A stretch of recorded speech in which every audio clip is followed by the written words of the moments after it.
Assalamualaikum warahmatullahi wabarakatuh.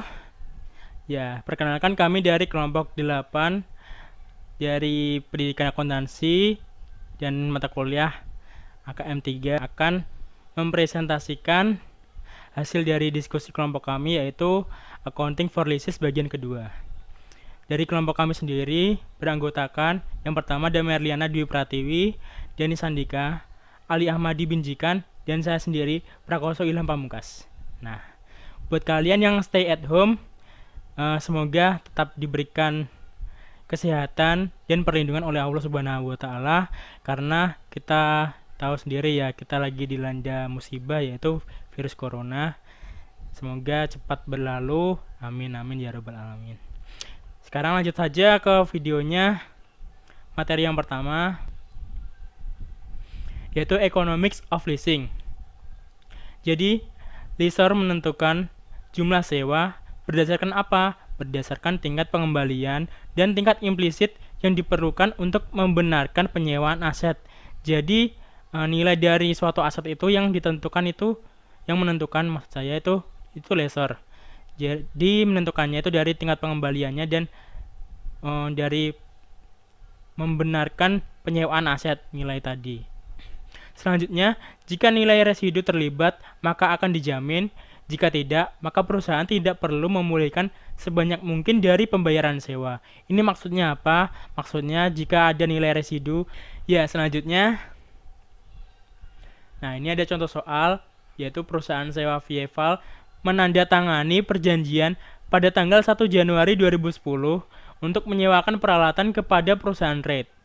Informasi berikut berkaitan dengan perjanjian ini.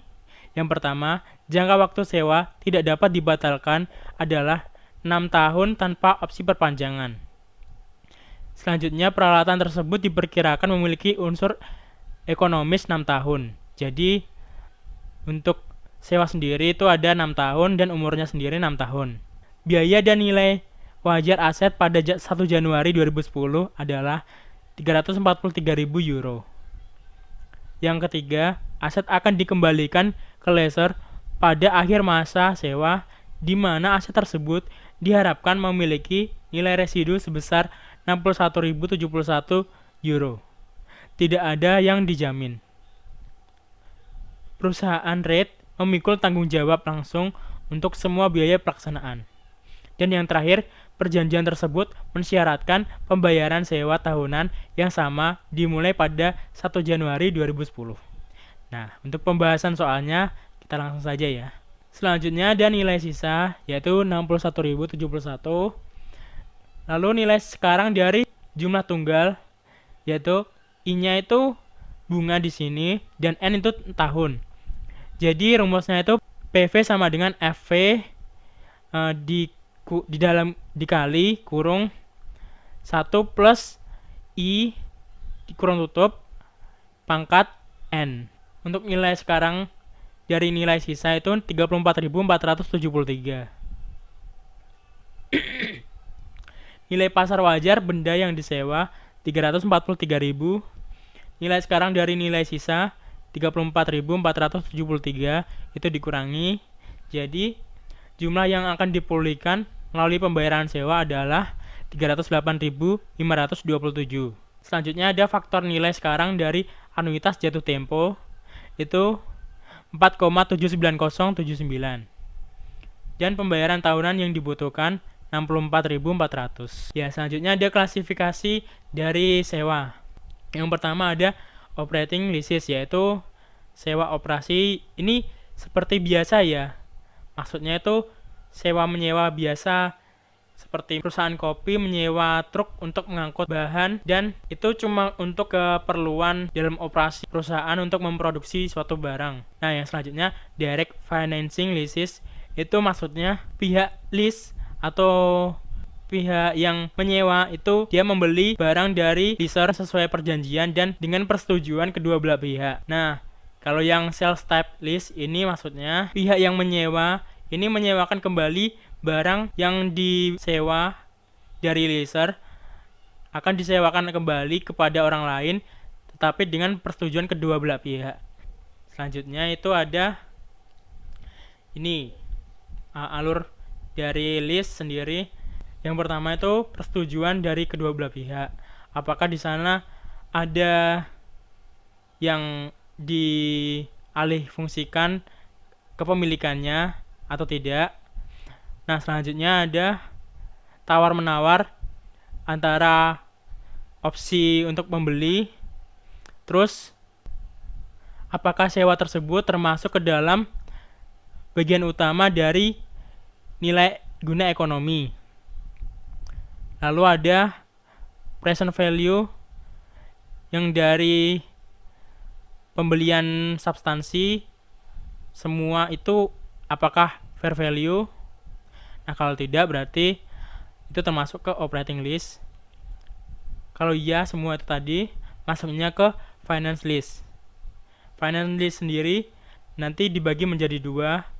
Itu apakah aset dari fair value sama dengan nilai buku dari leaser atau tidak. Kalau iya berarti direct financing list, kalau iya berarti sales type list. Selanjutnya, nah ini dijelaskan direct financing method dari leaser. Ini secara substansi pembiayaan pembelian aset oleh lease. Leaser mencatat yaitu piutang sewa bukan aset yang disewakan. Piutang adalah nilai sekarang dari pembayaran sewa minimum ditambah nilai sekarang dari nilai residu yang tidak dijamin. Selanjutnya, nah ini bagian amortisasi untuk leaser. Ini bisa dilihat.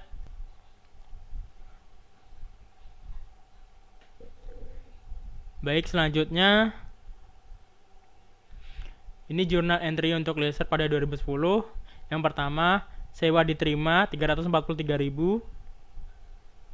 Peralatan 343.000 dikredit. Cash debit 64.400. Sewa diterima kredit 64.400. Bunga diterima debit 27.860. Dan bunga pendapatan ini 27.860 kredit. Selanjutnya pada 2011 ini ada cash debit 64.400, terus sewa diterima 36.540 dan bunga diterima 27.860 kredit. Selanjutnya ada bunga diterima ini 24.206 debit dan bunga pendapatan ini 24.206 kredit. Dan ada operating method leaser, yaitu kita lihat pada PSAK 30, yaitu operating list adalah kegiatan sewa guna usaha di mana penyewa guna usaha tidak mempunyai hak opsi untuk membeli objek sewa guna usaha. Jadi di sini list itu tidak boleh memperjualbelikan barang dari leaser karena itu tidak mempunyai hak. Sehingga perusahaan sewa guna usaha dalam operating list biasanya bertanggung jawab atas biaya-biaya pelaksanaan sewa guna usaha seperti asuransi, pajak, maupun pemeliharaan barang modal yang bersangkutan. Jadi semua biaya-biaya itu tadi yang menanggung itu yang pihak menyewa. Baik, sekian dari saya, akan dilanjutkan oleh rekan saya. Nah, yang selanjutnya perkenalkan nama saya Mariana Pratiwi. Di sini saya akan menyampaikan materi mengenai lesson accounting for operating list. Kemudian ada specialist accounting problems, yakni residual value dan juga sales type list. Nah, yang pertama mengenai operating list. Operating list sendiri menurut PSAK nomor 30 merupakan kegiatan sewa guna usaha di mana penyewa guna usaha tidak mempunyai opsi untuk membeli objek sewa guna usaha. Jadi nanti di akhir masa leasing itu pihak lessee tidak memiliki opsi untuk membeli objek sewa guna usaha tersebut, tetapi harus mengembalikan objek yang bersangkutan. Kemudian, perusahaan sewa guna usaha dalam operating list biasanya bertanggung jawab atas biaya-biaya pelaksanaan sewa guna usaha seperti asuransi, pajak, maupun pemeliharaan barang-barang yang bersangkutan. Jadi, biaya-biaya yang timbul dari kegiatan leasing ini sendiri nanti akan menjadi tanggungan dari si pihak lessor. Kemudian, yang selanjutnya berkaitan dengan lessor accounting berkaitan dengan perlakuan akuntansi leasing bagi pihak lesor PSAK nomor 30. Nah, yang pertama di sini, barang modal yang disewa guna usahakan harus diperlakukan dan dicatat sebagai aktiva sewa guna usaha berdasarkan harga perolehan. Dan yang kedua, pembayaran sewa guna usaha atau lease payment selama tahun berjalan yang diperoleh dari penyewa guna usaha itu diakui dan dicatat sebagai pendapatan sewa atau lease revenue. Nah, pendapatan sewa ini harus diakui dan dicatat berdasarkan metode garis lurus sepanjang masa sewa guna usaha. Meskipun pembayaran sewa guna usaha mungkin dilakukan dalam jumlah yang tidak sama setiap periodenya. Kemudian yang ketiga, penyusutan aktiva yang disewa guna usahakan harus dilakukan dalam jumlah yang layak berdasarkan taksiran masa manfaatnya. Misal mobil sewa guna usaha memiliki masa manfaat 5 tahun, maka penyusutan aktivanya harus dilakukan selama 5 tahun tersebut sesuai dengan masa manfaatnya. Kemudian yang terakhir, kalau aktiva yang disewa guna usahakan dijual, maka perbedaan antara nilai buku dan harga jual itu harus diakui dan dicatat sebagai keuntungan atau kerugian pada tahun berjalan. Nah, yang selanjutnya berkaitan dengan lebih ke ciri-ciri atau karakteristik dari operating sendiri. Nah, yang pertama, the lessor depreciates the lease asset according to its depreciation policy. Jadi, lessor itu mendepresiasi asetnya sesuai dengan kebijakan penyusutan, ya dengan berbagai metode, apakah itu garis lurus, double lining, ada jumlah angka tahun, dan lain sebagainya. Kemudian yang kedua, maintenance cost of the lease asset to payable by lessor are charged to expense. Jadi, biaya pemeliharaan aset sewaan tadi yang dibayarkan oleh pihak lessor itu diakui sebagai beban. Kemudian yang ketiga, initial direct costs such as finance fees and credit checks are amortized over the lease term. Jadi biaya langsung yang dibayarkan di awal tadi itu tuh diamortisasikan selama masa sewa. Kemudian yang keempat, the lease equipment and accumulated depreciation are shown as equipment leased to others. Jadi peralatan yang disewa dan akumulasi penyusutannya itu ditujukan sebagai peralatan yang disewakan itu kepada orang lain. Nah, yang selanjutnya, records is rental receipt as rental revenue, atau mencatat setiap dana terima sewa itu sebagai pendapatan sewa. Dan yang selanjutnya, depreciates the lease asset in the normal manner, atau menyusun sewaan secara normal, ya berdasarkan masa manfaatnya itu berapa. Kemudian, there is no purchase option in the lease, jadi tidak ada opsi bagi pihak lessee. Kemudian, transfer of ownership does not occur, the asset reverts to lessor of the end of the lease. Jadi, tidak ada transfer kepemilikan di operating lease ini, tapi nanti pada akhir masa sewa maka aset itu harus dikembalikan kepada pihak lessor. Nah, berikut ini adalah contoh dari transaksi operating lease, di mana jangka waktu sewanya itu adalah 3 tahun dan perjanjian itu tidak dapat dipatahkan. Kemudian membutuhkan fiskal pembayaran sewa tahunan itu sebesar 17.620,08 dolar dengan pembayaran pertamanya itu pada tanggal 1 Januari 2020. Nah, objek leasingnya itu adalah the compactor yang memiliki biaya dan nilai wajar itu pada saat dimulai sewa itu adalah sebesar 60.000 dolar dan diperkirakan umur ekonomisnya itu adalah 5 tahun dengan nilai residu pada akhir masa sewa itu adalah 12 dolar. Kemudian sewa ini tidak mengandung opsi perpanjangan, di mana pada akhir masa sewa the compactor ini itu harus dikembalikan kepada pihak Josué, dan yang itu berarti adalah transaksi operating lease kalau tidak memiliki opsi. Kemudian yang selanjutnya adalah the implicit rate, itu adalah sebesar 6%, di mana Josué itu menetapkan tarif sewa tahunan untuk mendapatkan pengembangan investasi yaitu sebesar 6% per tahun. Nah, kemudian atas dasar itu maka pihak lessor itu tuh harus terus mengenali aset pada neraca dan mengakui pendapatan sewa, dan di sini umumnya menggunakan stackline basis atau berdasarkan garis lurus di setiap periode, dan lessor itu harus menyusunkan aset sewaan itu menggunakan metode saldo miring ganda. Nah, dari transaksi yang ada di atas tadi, maka jumlah yang dapat kita buat adalah yang pertama itu jumlah pada tanggal 1 Januari tahun 2021 dan tahun 2022, yakni pada sisi debit kas dan pada sisi kredit itu unearned lease revenue 117.620,08. Kenapa disini diakui sebagai unearned lease revenue? Itu karena pada tanggal 1 Januari itu pendapatan yang atau kas yang kita terima itu belum diakui sebagai pendapatan lease.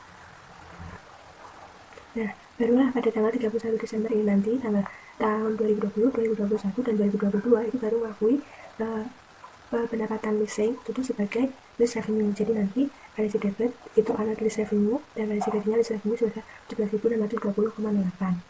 Nah, selain itu pihak lessor juga harus mengakui depresiasi atau penyusutan terhadap aset yang disewakan. Nah, di sini kan penyusutannya itu. Nah, di sini itu penyusutannya itu menggunakan double declining balance. Nah, di mana cost basisnya itu ada $60.000 dan masa ekonomisnya itu adalah 5 tahun. Jadinya persentase tulisannya itu adalah 40%, 100 dibagi 5, kemudian dikalikan 2, sehingga hasilnya 40% dikali $60.000 jadinya 24.000.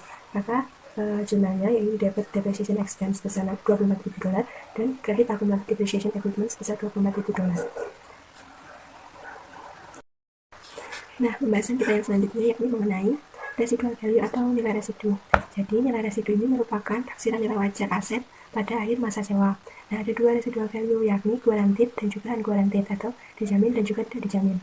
Nah, untuk guaranteed residual value sendiri, ini nanti pihak LC itu setuju untuk memperbaiki kekurangan atau ketidakefisienan di bawah jumlah residual value yang telah dinyatakan oleh lessor pada akhir masa sewa. Nah, sedangkan dari perspektif lessor, itu baik residual value unguaranteed maupun guaranteed, itu tidak ada bedanya ketika tarif sewanya itu telah ditentukan oleh pihak lessor. Nah, tadi kalau dari sudut pandang LSI sendiri, ini tuh antara guaranteed dan juga guaranteed berbeda. Nah, kalau guaranteed residual value itu akan mempengaruhi pembayaran sewa minimum dari pihak LSI, sedangkan kalau yang unguaranteed itu tidak. Nah, yang selanjutnya ini berkaitan dengan lease payment. Nah, pada lease payment sendiri atau pembayaran sewa ini, lessor itu dapat menyesuaikan pembayaran sewa karena meningkatnya kepastian pemulihan dari nilai residu yang dijamin. Jadi, nilai residu itu akan mempengaruhi lease payment atau pembayaran sewanya.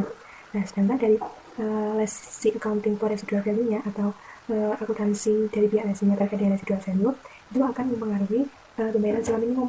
Jadi nanti kalau pembayaran sewa minimum itu termasuk dari nilai residu yang dijamin, sedangkan yang unguaranteed dan dijamin itu tidak termasuk ke pembayaran sewa minimum. Nah, yang selanjutnya kita akan membahas mengenai sales type list dari pihak lessor. Di sini perbedaan primer antara direct finance list dan juga sales type list terletak pada laba kotor atau kerugian yang ditanggung oleh pihak pabrikan atau dealer. Nah, pada sales type list sendiri, lessor itu akan mencatat harga jual aset, harga pokok penjualan dan pengurangan inventaris terkait, dan juga piutang sewa guna usaha atau leasing receivable. Nah, di sini di sales type list itu juga ada perbedaan antara nilai residual yang diguaranteed atau dijamin dan juga yang unguaranteed atau tidak dijamin. Nah, untuk sales type list ini sendiri, itu tuh lessor akan memperhitungkan sewa dengan cara yang mirip dengan penjualan aset. Kemudian, lessor itu umumnya juga mencatat piutang sewa guna usaha dan menghilangkan aset sewaannya, kayak gitu. Nah, pada slide selanjutnya, ini tuh terdapat contoh transaksi dari sales type list. Nah, di sini jangka waktu sewa itu ada 5 tahun, kemudian perjanjian sewa dapat dibatalkan dan membutuhkan pembayaran sewa yang sama pada awal setiap tahun atau annuity to basis atau dasar anuitas. Kemudian di sini the backhoe itu objeknya itu memiliki nilai wajar pada saat dimulainya sewa itu sebesar $100.000 dan perkiraan nomor ekonomisnya ada 5 tahun, nilai residu dijamin itu $5.000 yang kurang dari nilai residu backhoe yang diharapkan pada akhir sewa. Kemudian selanjutnya asumsi aset dasarnya itu memiliki biaya $85.000 untuk dealer CNH. Kemudian sewa tidak mengandung opsi perpanjangan dan backhoe kembali ke CNH pada saat berakhirnya kontrak. Kemudian kolektabilitas pembayaran oleh CNH dimungkinkan dan CNH menetapkan pembayaran sewa tahunan untuk mendapatkan tingkat pengembalian itu sebesar 4% per tahun, tingkat implisit atas investasinya. Nah, dari transaksi di atas tadi, maka kita dapat menghitung yang pertama, itu kita akan mencari lease payment calculation terlebih dahulu. Nah, lease payment calculation ini cara mencarinya adalah dengan menggunakan fair value of lease equipment yang tadi itu sebesar $100.000 dengan present value of the residual value atau present value dari nilai residunya.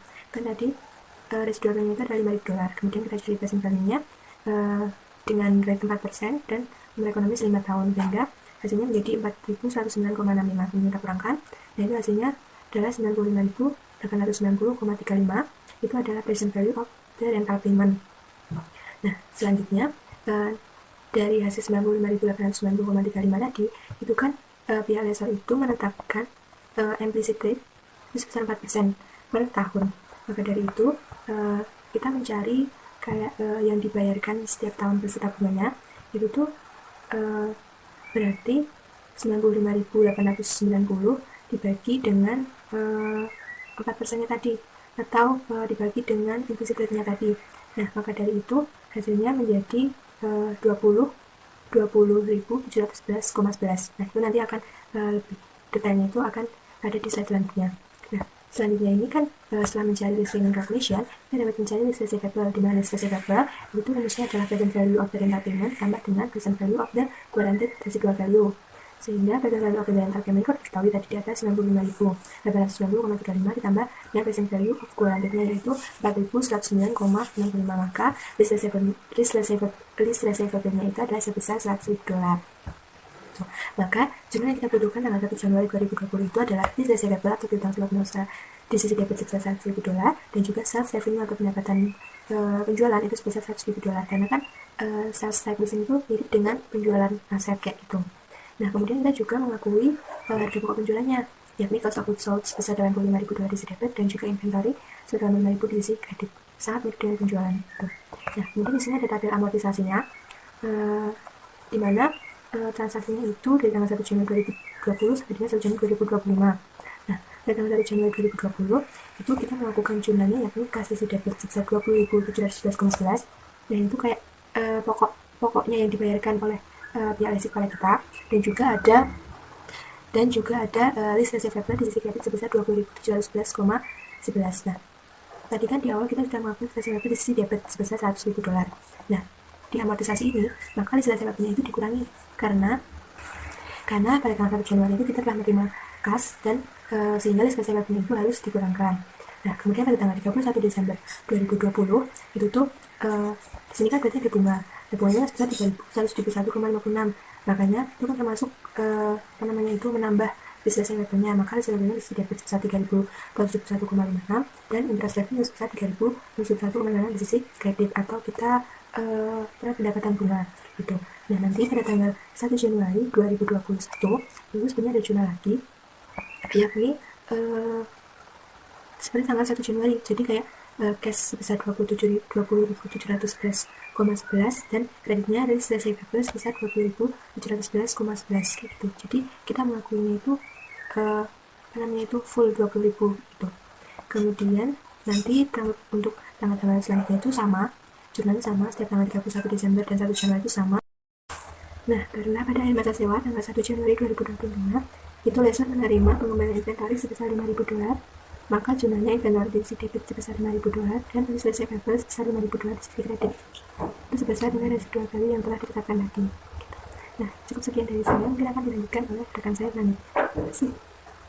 Assalamualaikum warahmatullahi wabarakatuh. Di sini saya akan menjelaskan bargain purchase option atau opsi pembelian dengan harga murah. Pengertian dari bargain purchase option ini yaitu klausul dalam perjanjian sewa yang memungkinkan penyewa untuk membeli aset sewaannya tersebut pada akhir periode sewa dengan harga yang jauh lebih rendah dari fair value di masa yang akan mendatang.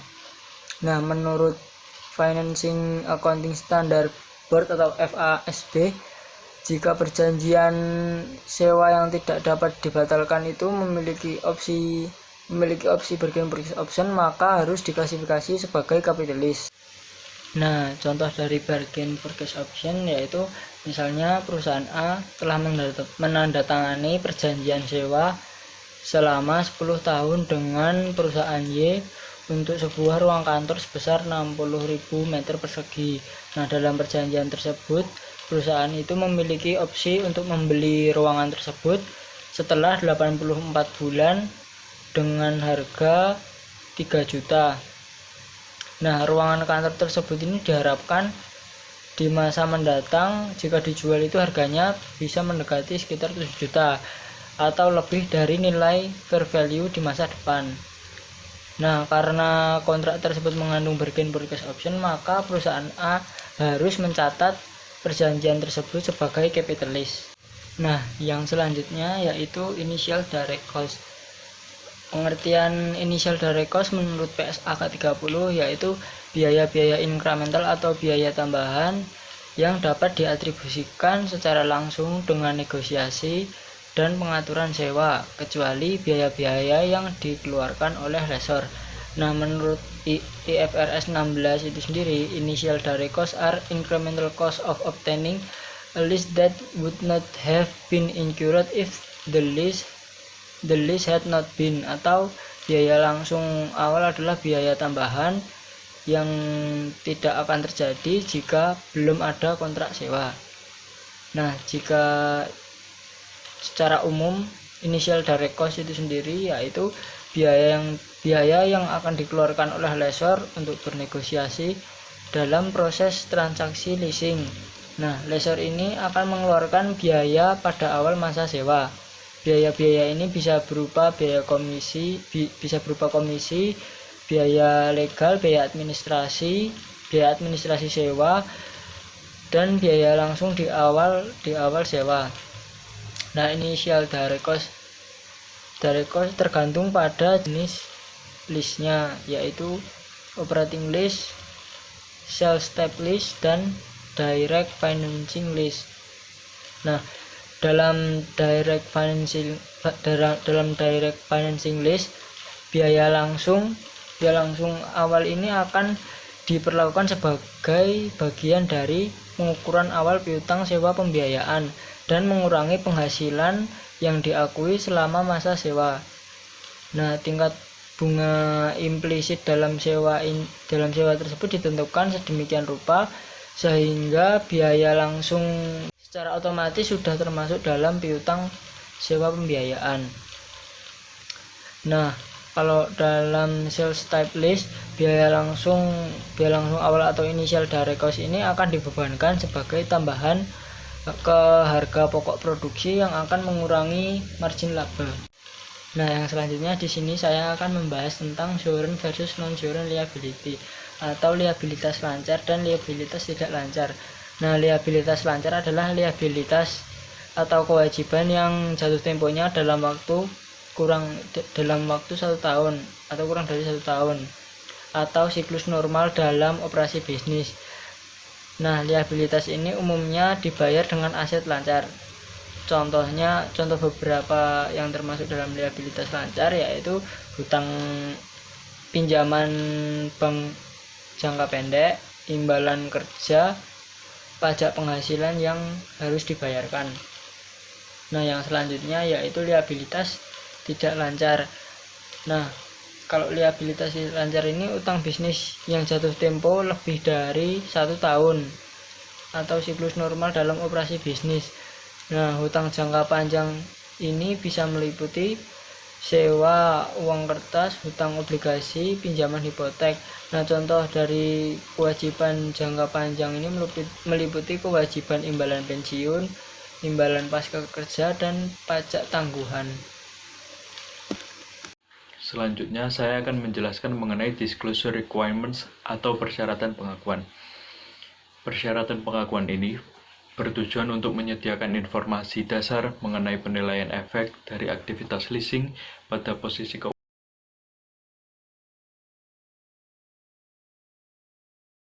dan untuk mencapai tujuan tersebut, lessee dan leaser diharuskan untuk memberikan informasi secara kuantitatif dan kualitatif. Selanjutnya yang kita bahas adalah persyaratan pengakuan untuk lessee atau penyewa. Yang pertama ada jumlah aset bruto yang dicatat sebagai leasing modal dan akumulasi penyusutannya pada setiap tanggal neraca yang disajikan menurut kelompok utama berdasarkan sifat dan fungsinya. Yang kedua, pembayaran sewa minimum mendatang yang diwajibkan per tanggal neraca terakhir yang disajikan secara agregat dan untuk 5 tahun fiskal berikutnya. Pembayaran ini harus dipisahkan antara leasing operasi dan leasing modal. Untuk leasing modal, biaya eksekutornya harus dikeluarkan. Yang ketiga adalah beban sewa pada setiap periode yang mana perhitungan laba ruginya harus disiapkan.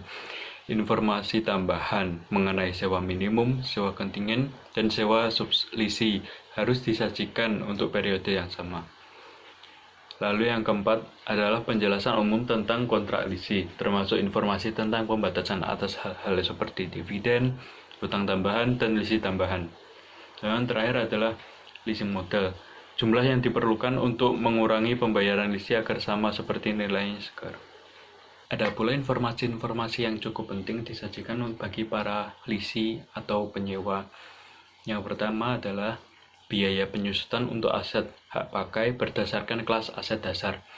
Lalu yang kedua ada beban bunga atas kewajiban sewa. Lalu yang ketiga ada biaya yang berkaitan dengan sewa nilai rendah dan jangka pendek, yaitu selain dari sewa 1 bulan atau kurang. Lalu yang keempat ada komitmen untuk sewa jangka pendek jika biaya yang diungkapkan untuk sewa tersebut pada periode berjalan berasal dari portofolio yang berbeda secara signifikan dari portofolio yang ada pada akhir periode. Lalu yang kelima ada biaya yang berkaitan dengan pembayaran sewa variabel yang tidak termasuk ke dalam kewajiban sewa. Lalu yang keenam, penghasilan dari subleasing. Lalu yang ketujuh, total arus kas keluar untuk sewa. Lalu yang kedelapan, ada penambahan aset pengurangan hak. Lalu yang kesembilan, ada keuntungan atau kerugian dari transaksi penjualan dan penyewaan kembali. Lalu selanjutnya adalah jumlah tercatat dari aset hak pakai pada akhir periode pelaporan berdasarkan kelata aset dasar. Lalu yang terakhir ada analisis jatuh tempo dari kewajiban sewa. Lalu selanjutnya ada persyaratan pengungkapan untuk leaser. Bagi leaser wajib untuk mengungkapkan yang pertama ada pembayaran lisi minimum mendatang yang akan diterima setiap tahun selama 5 tahun berturut-turut per tanggal neraca terakhir yang disajikan, termasuk informasi mengenai sewa kontingen. Lalu yang kedua adalah jumlah pendapatan diterima di muka yang termasuk dalam laba guna biaya langsung awal untuk setiap tahun penyajian perhitungan laba rugi. Lalu yang ketiga ada untuk lisi operasi, harga pokok aktiva lisi kepada pihak lain dan akumulasi penyustatannya. Lalu yang terakhir adalah unsur-unsur dari investasi bersih dalam lisi, jenis penjualan dan lisi pembiayaan langsung pada setiap tanggal neraca. Dan ini dibagi menjadi 4. Yang pertama adalah piutang pembayaran lisi minimum pada periode mendatang dengan menyajikan pengurangan tersendiri untuk biaya eksekusioner dari akumulasi penyisian untuk piutang pembayaran lisi minimum yang tertagih. Lalu yang kedua ada nilai residual yang tidak dijamin dengan memberi keuntungan bagi leaser. Lalu yang ketiga ada pendapatan diterima di muka. Yang keempat adalah biaya langsung awal untuk lisi pembayaran di muka. Lalu yang keempat ada pembayaran langsung awal untuk lisi pembiayaan langsung saja. Itu merupakan biaya dan jumlah yang harus tercatat pada laporan pengungkapan lisi.